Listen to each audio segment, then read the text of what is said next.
All right, so we've got a whole stack of articles here all about bringing kids to Canada Yeah. on visitor records Yeah. versus study permits. Yeah. I mean, at first glance, not the most, riveting topic, right? No, I'm not exactly a page turner. But when we dug into this stuff, it's like, whoa, there's some serious implications here for families coming to Canada. Absolutely. And there's some really subtle things. Yeah. Like really kind of hidden gotchas in the system. Yeah. That could really trip people up. Exactly. And what seems like a simple choice, right? Like visitor record or study permit. Right. It can have huge consequences down the road. Yeah. So like picture this. You're coming to Canada with a work permit. Right. Or a study permit. Mm-hmm. And you're bringing your kid with you. Yeah. Seems pretty straightforward, right? Seems like it. But get this. Just taking a quick trip outside of Canada could actually completely invalidate your child's visitor record. Yeah. Even if it seems to match the length of your permit. Yeah, exactly. It's a really weird technicality. It's like a hidden trapdoor nobody tells you about. Yeah. It's really unfortunate how many families get caught by this. So, okay, let's break this down for everyone listening. Okay. Like, what exactly a visitor record in the first place? Right. So a visitor record, it's basically a document that lets someone stay in Canada longer than their initial authorized period. Right. So it's not a visa, and it doesn't have the same guarantees as a study permit. Gotcha. And the problem with travel is that every time someone with a visitor record re-enters Canada, that record is subject to reassessment. So hold on.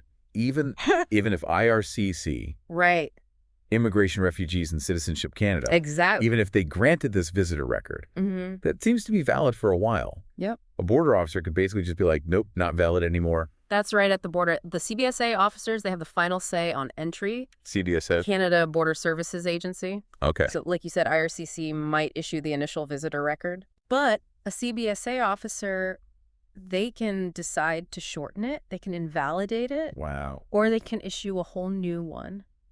So it's like... Yeah, it's completely up to their discretion. It's like immigration roulette. It really is. And it's not fair to families to have this kind of uncertainty hanging over them. No, not at all. And yeah, we've got these sources here. Yeah. Like Mark, the immigration lawyer. Right. And the Canadian Immigration Institute. They're all saying, like, they've seen some real horror stories because of this. Oh, yeah. Tons of cases where families only find out their child is out of status. Oh, gosh. When they try to extend the visitor record or apply for something else. And being out of status essentially means... It means they're not allowed to be in Canada. Wow. And they could even be banned from coming back. That's intense. So, like, imagine you're living here. Right. Your kid's going to school. Yeah. And all of a sudden they're inadmissible. It's a nightmare. Just because of this technicality. A simple trip across the border and boom, that's it. Jeez. And Mark even had this one client. Oh, yeah. What was that one? With a 2-year-old kid. Oh, yeah. Whose visitor record extension was denied. Denied. Even though the original one was still valid. Can you believe that? It makes no sense. It's mind-boggling. So, like, it seems like there needs to be absolutely way clearer communication between IRCC and CBSA. For sure. Like, families need to know. Yeah. What the rules are and how they're going to be applied. 100%. We need consistency and transparency. So, all right, let's say you're a family. Okay. And you're planning on bringing your kids to Canada. Like, what's the safest way to do this? How do you avoid all these potential problems? Well, based on everything we've seen, yeah, the experts are pretty much unanimous on this one. Okay. Get a study permit for any school-age child. Right from the start. Right from the get-go. Even if they could technically study on a visitor visa? Yeah, because that visitor visa is just too risky. Okay, so why is a study permit the better option? What's the advantage there? Well, for one thing, a study permit gives you a level of certainty that a visitor record just doesn't have. Right.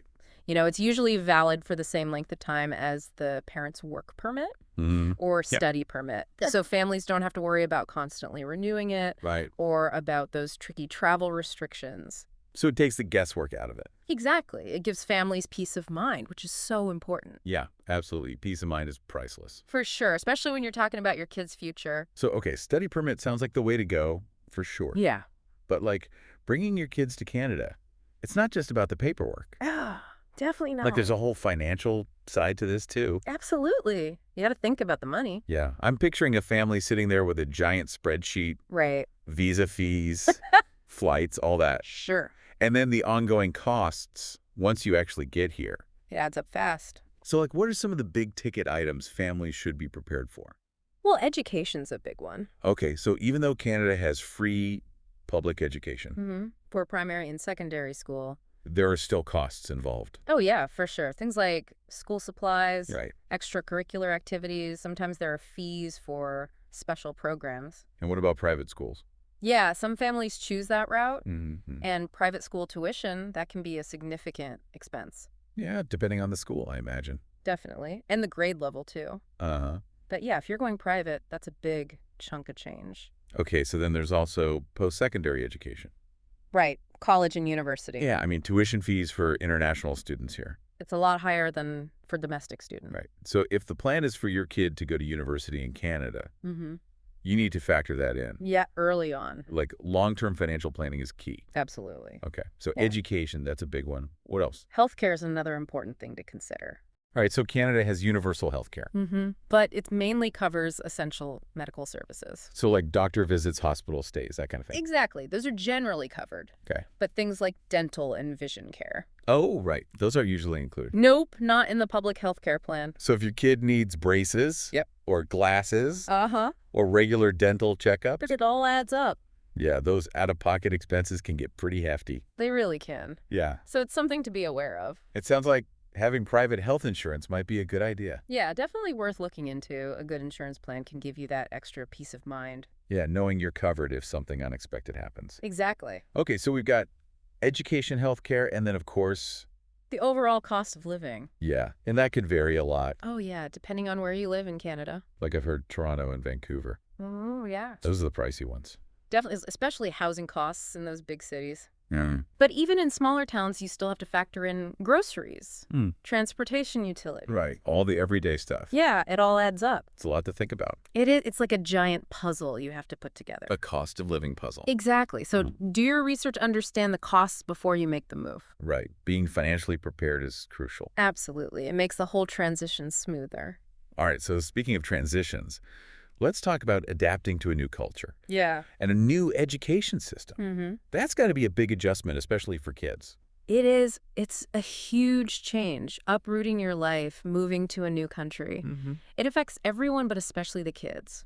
Yeah, they're facing a new environment. Right? New language, new way of life. It can be exciting, It can? but also overwhelming. Absolutely. It's a roller coaster of emotions. Yeah, for sure. Excitement, curiosity, maybe some anxiety too. And as a parent, it's important to be aware of that. Definitely. You got to be there to support them through it all. So what are some ways parents can help their kids adjust and thrive in this new setting?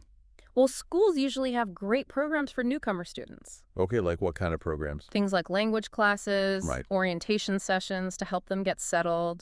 Some schools even have buddy systems. Oh, cool. Where they pair newcomer students with local students. Oh, that's nice. Yeah, it helps them feel more comfortable. And it's not just about academics, right? No, not at all. Like helping kids feel like they belong. Yeah, a sense of community. Yeah, it's important too. Definitely encourage them to join extracurricular activities. Right. Sports teams, community centers, anything to make new friends. It's about finding those things that help them feel at home. Exactly. And let's not forget the parents' role in all this. Oh, yeah, for sure. They're the anchors, the cultural bridges, helping their kids understand this new world. While also holding on to their own culture and identity. It's a balancing act. For sure it is. But it's also a really enriching experience. It's about embracing diversity, understanding that integration goes both ways. Yeah. Creating a space where different cultures can learn from each other. And that brings us back to the core of this whole deep dive. Right. The well-being of families going through this immigration experience. Exactly. It's not just about visas and paperwork. You know. It's about the human impact, understanding what families go through emotionally when they move to a new country. It's a huge life change. It is, and those emotions are real. They need to be acknowledged. Yeah, for sure. There's going to be anxiety, uncertainty, maybe even homesickness. Especially for the kids. Yeah, they've left behind their friends. Their family. Everything familiar. It's tough. And as a parent, you have to be sensitive to that. Absolutely. Create a safe space for them to talk about their feelings. And sometimes maybe professional help is needed. Yeah, that's a good point. There are resources available. Like therapists, support groups. Exactly. To help families work through these challenges. Because emotional well-being is just as important as everything else. Absolutely. It's all connected. Physical health, financial stability, emotional well-being. Yeah. It's all part of the journey. And immigration is definitely a journey. It is. It's not just about getting to the destination. Right. It's about navigating the path along the way. With resilience. Support. And a whole lot of heart. That's what it's all about. So we've talked about the visitor record surprises the cost of living, the emotional side of things. But there's one more thing we got to touch on. Yeah. The fact that Canadian immigration policies, Oh, yeah. they're always changing. Always evolving. It's like trying to hit a moving target. Exactly. How are families supposed to stay informed and make sure their plans Right. don't get derailed by a sudden policy shift? It's a tough one, for sure. So, like, where can families go for reliable information? Okay, well, the best place to start Yeah.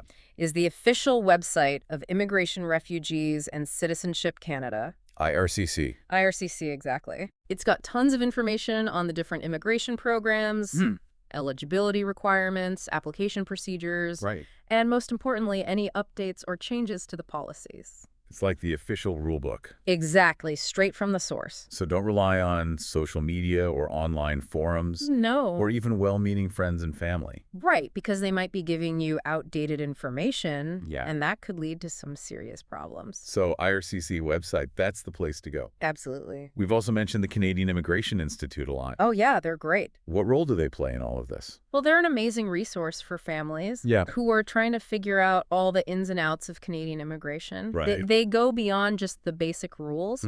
They provide in-depth analysis, practical guidance, Okay. and they're really good at explaining things in a way that's easy to understand. And they offer all sorts of stuff, right? Oh, yeah, they have webinars, podcasts, online courses. Like a one-stop shop for immigration information. Exactly, and one of the things I really respect about them is that they're not afraid to advocate for policy changes. Oh, that's good. You know, they actually push for a fairer and more transparent system. Like with the visitor record issues we talked about earlier. Exactly. They're really trying to make things better for families. So it sounds like being proactive is key here. Yeah. Families can't just assume things will stay the same. No. They need to stay informed, check for updates, and maybe even connect with resources like the Canadian Immigration Institute. Definitely that extra support and guidance can make a big difference. Okay, so we've covered a lot in this deep dive. Yeah. The legal stuff, the financial stuff, the emotional stuff, and the importance of staying up to date with policy changes. It's a lot to digest. It is, but knowledge is power. Absolutely. It's about empowering families to make good decisions. Yeah. Decisions that will set them up for success in Canada. Exactly. So on that note, Okay. we want to leave you with one final thought. It's a question that goes beyond all the rules and regulations. What does it really mean to create a truly welcoming and inclusive environment Ooh, that's a good one. for families who are starting their lives anew in Canada? That's a deep question. Yeah. It's about fostering a sense of belonging, Yeah. celebrating diversity, building bridges between communities, and recognizing that immigration enriches our society. It's about going beyond just tolerance Right. and embracing true inclusion. Where everyone feels valued and respected. Absolutely. And empowered to contribute their unique talents and perspectives. Beautifully said. It's a vision we should all strive for. A Canada where every family feels at home. No matter where they come from. Exactly. Well, on that note, Okay. we're going to wrap up this deep dive. All right. We hope you found it insightful and maybe even a little inspiring. Mm-hmm. And remember, you're not alone in this journey. Yeah, there's lots of help out there. There are resources and support systems available to help you. Don't be afraid to reach out. So keep learning, keep exploring, and keep diving deep into the world around us. Until next time.